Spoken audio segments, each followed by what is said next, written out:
Coldstream Guardsmen of the Guards Armoured Division get a rousing welcome in friendly Holland. The people of Enshede on the Dutch-German frontier really appreciate their first taste of liberty in 5 years.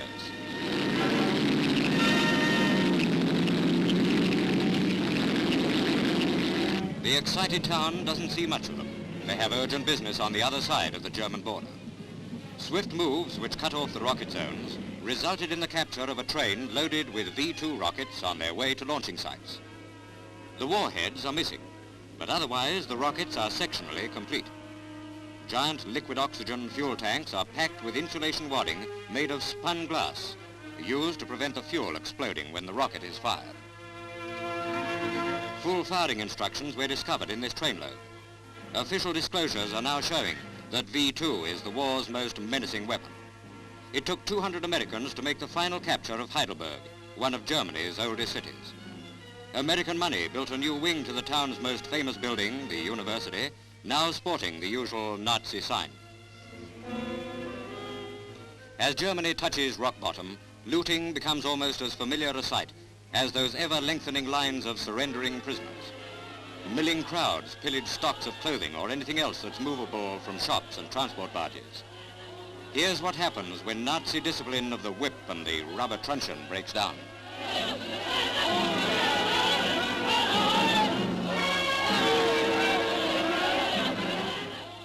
A contrast in mood is provided by Russian slave laborers.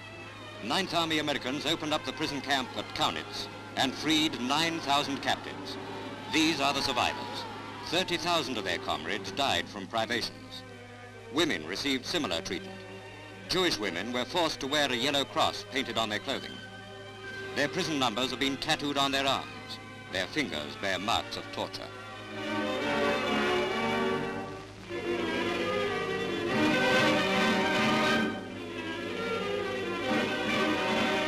New bestialities come to light almost daily as the advance thrusts deeper into the Reich. German officials and officers are compelled to look on the evidence of mass murder which came to light at Heidelberg Asylum. These are the only pictures fit to be shown, a record of unforgettable horror.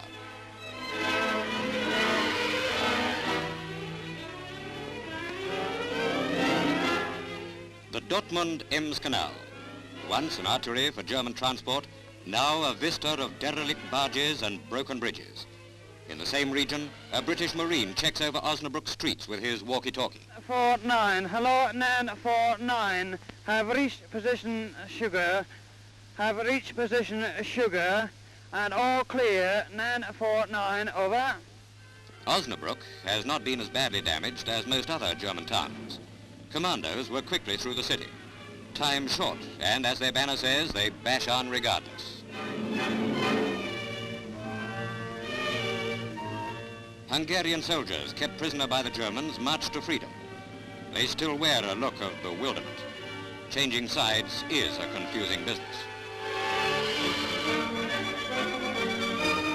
Allied loudspeaker vans patrol the streets of Osnabrück, marshalling crowds and issuing orders.